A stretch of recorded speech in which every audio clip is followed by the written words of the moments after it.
tenhamos aí uma semana no terreno positivo.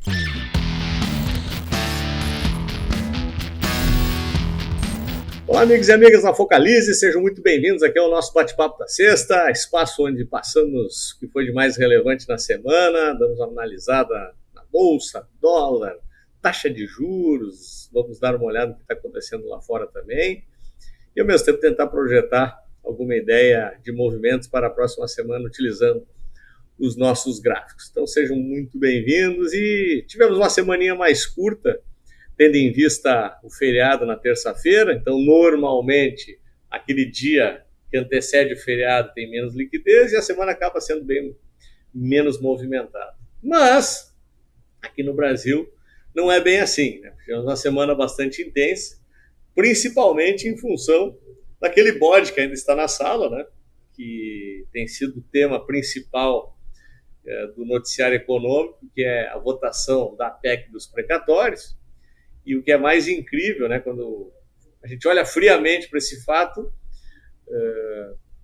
se aprovarem a PEC, como aprovaram ontem, com margem apertadíssima de 312 votos, ainda tendo que aliciar o PDT, que é um partido de oposição, eu só imagino o que não deve ter sido feito para conseguir convencer esses deputados a votarem a favor do governo. Inclusive o Ciro manifestou a possibilidade de abandonar a sua pré-candidatura à presidência pelo PDT justamente em função desse fato.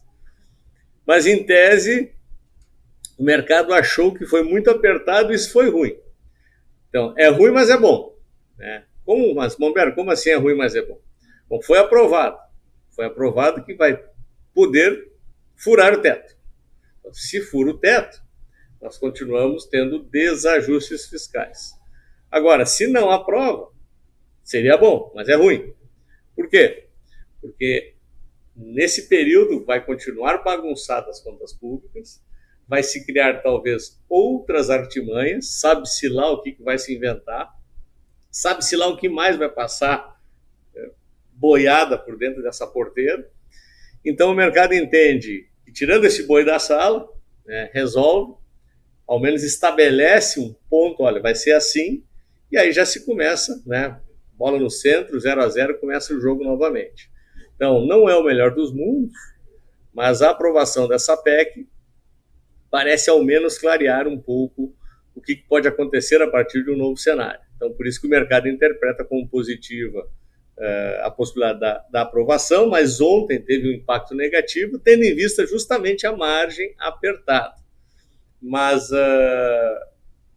vendo um relatório que eu recebi de um grande banco na semana passada, na sexta-feira especificamente, dava-se conta que outubro foi o mês da maior arrecadação tributária histórica do Brasil, desde que se controla essa série arrecadatória. Então, só para vocês terem uma ideia, nunca se arrecadou tanto dinheiro. E hoje, quando olhamos os aspectos unicamente frios, os aspectos contábeis, né?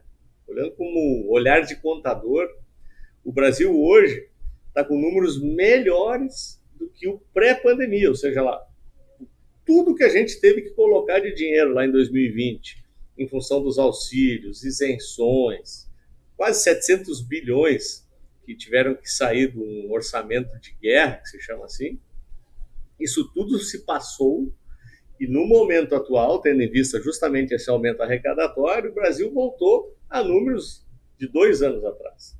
E quando a gente se compara com a América Latina, nós somos hoje um dos melhores países nessa correlação de dívida-PIB. Ao mesmo tempo, quando a gente se compara com Estados Unidos, Inglaterra, França, Itália, que são países que estão com bastante problema nessa relação, eles ainda não conseguiram retornar esses números. Então, quando você olha friamente para esse fator todo, a gente olha, tem politicagem, tem estouro do teto, tem um monte de coisa. Mas tem muito mais algo em relação à percepção de que está muito ruim do que o fato em si.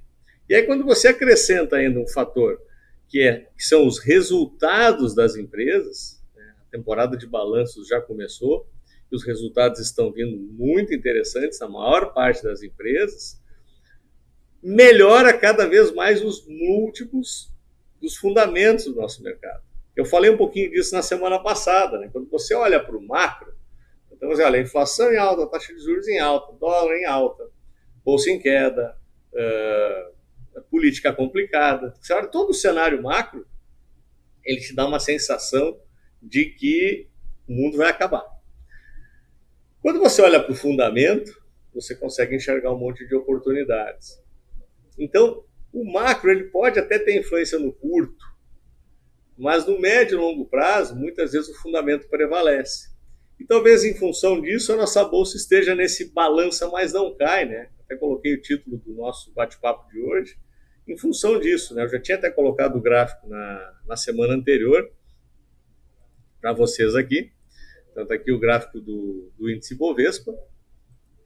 E reparem, né? Nós tínhamos essa região dos 102.300 pontos, que é o alvo do pivô de baixa, que acionou há 2 semanas atrás. Ele foi novamente testado essa semana e novamente segurou. E quando a gente olha para o gráfico semanal do Ibov, nós estamos fechando uma semana até em alta, com toda a confusão que vivenciamos. Ontem chegamos a marcar nova mínima, mas hoje, com um fechamento positivo no pregão dessa sexta-feira, a semana, inclusive, está fechando com 1,28 de alta positiva, segurando naquele suporte, tanto do pivô, quanto lá daquele último, né? Último topinho aqui, que foi rompido quando formou aquele pivô de alta, ainda em outubro do ano passado.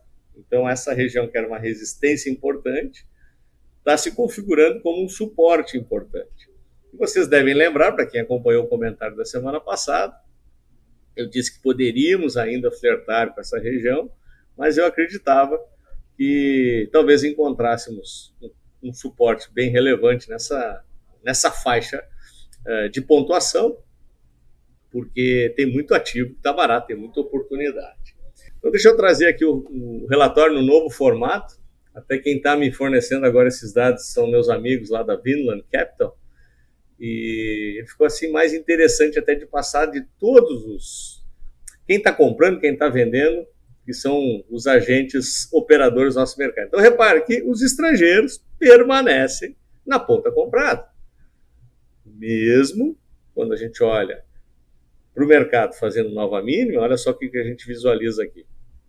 Os estrangeiros continuam se posicionando. Quem está vendendo? Os institucionais. Quem são os institucionais? São os grandes fundos de pensão.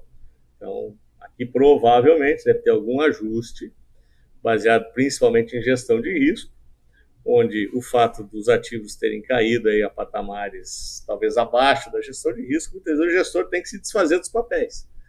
E são players bastante relevantes e eles acabam ajudando a jogar os preços para baixo. Não diferente disso, os bancos. E aqui os bancos, não entenda-se que o banco está vendendo. Aqui geralmente são os grandes fundos que estão custodiados nos bancos, que também estão nesse momento operando na ponta vendida.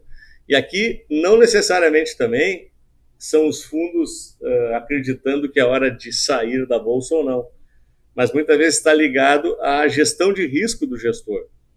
Determinado ativo passa ou ultrapassa o mecanismo de risco e muitas vezes tem que estopar, tem que diminuir posições, troca-se a estratégia, os fundos multimercados podem trocar estratégias locais para estratégias internacionais, então você vende posição no mercado daqui para montar uma posição lá fora, então tem N motivos que fazem com que esse agente aqui continue na ponta vendida. A pessoa física está indecisa, né? Então ela abriu o mês vendendo, aí possivelmente quando chegou naquele patamar lá próximo dos 110, achou que tinha ficado barata, voltou a comprar, agora vendeu um pouquinho, mas ainda está com saldo positivo. E olha só, pessoal, as PJs estão com saldo comprador.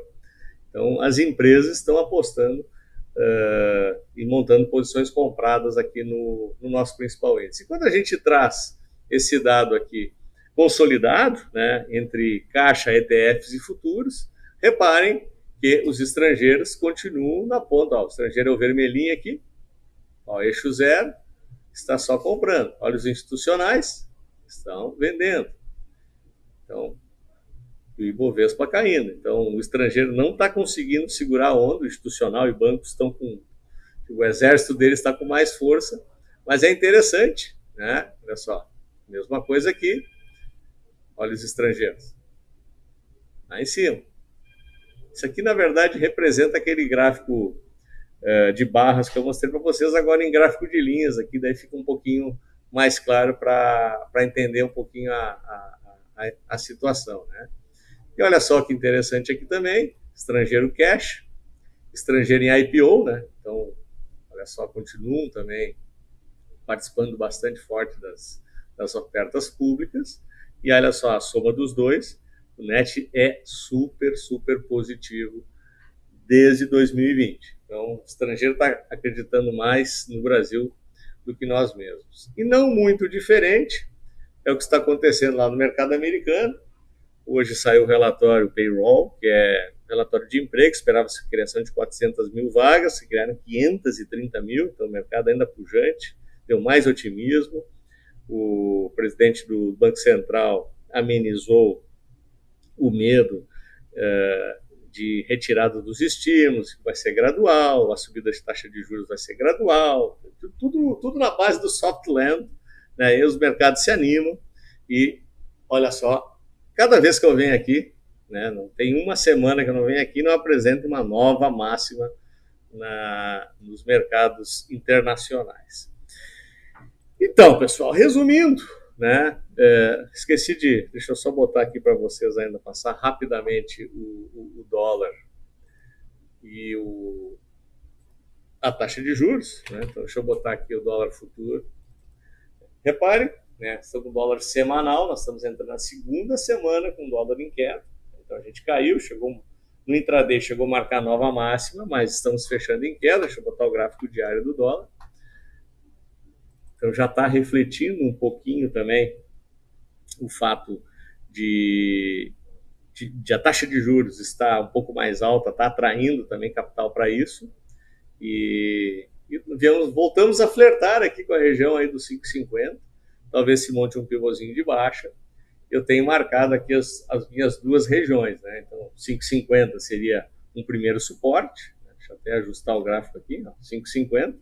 Talvez na semana que vem esse patamar já seja atingido, e aí numa correção um pouco mais aguda, nós poderíamos puxar a LTA aqui, que ainda estamos numa linha de tendência de alta, mas reparem que vai coincidir aqui na região dos 5,40. Então, me parece que no atual cenário, um recuo até a faixa aqui dos 5,40 seria um patamar bastante interessante para, quem sabe, atuar na ponta comprada na moeda estrangeira. E o DI, rapidamente aqui, o DI que flertou com patamares aí quase em 13% no início da semana, dá uma aliviada, fecha na faixa dos 12%, mas ainda bastante alto.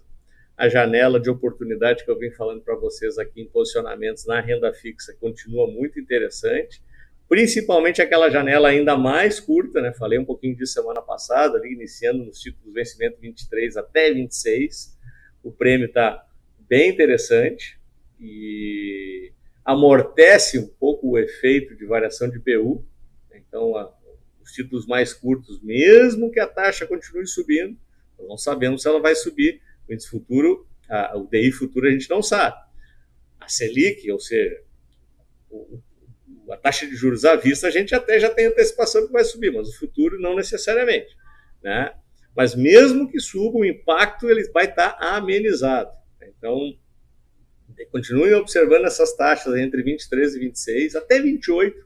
Eu diria que tem uma janela de oportunidade aí nos títulos públicos bem interessante no nosso mercado. Então, vamos lá. Resumindo, né, na terça-feira nós teremos aí a votação em segundo turno da PEC.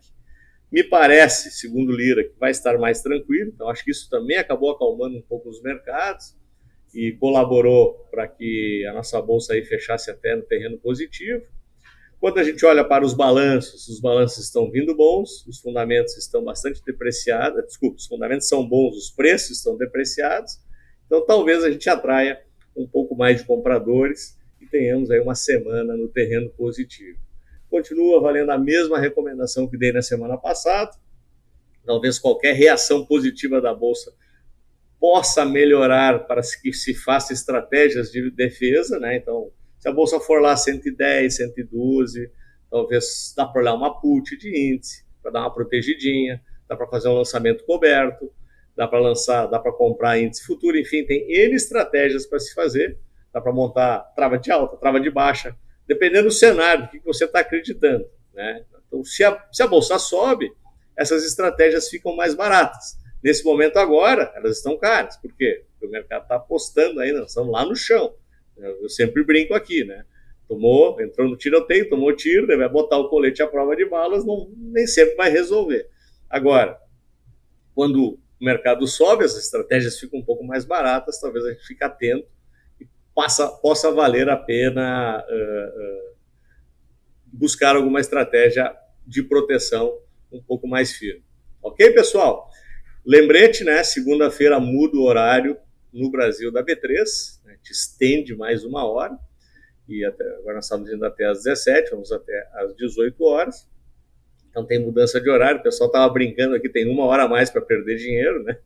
Obviamente que é uma grande brincadeira, né? Então só fiquem atentos, vocês obviamente vão receber avisos por parte das corretoras, e-mails, mas é sempre 1 a mais, lembrando que tem mudança na segunda-feira no nosso horário. Se gostaram, dão um like, compartilhem, assinem o nosso canal do Telegram. Espero vê-los no nosso próximo vídeo. Bom final de semana a todos.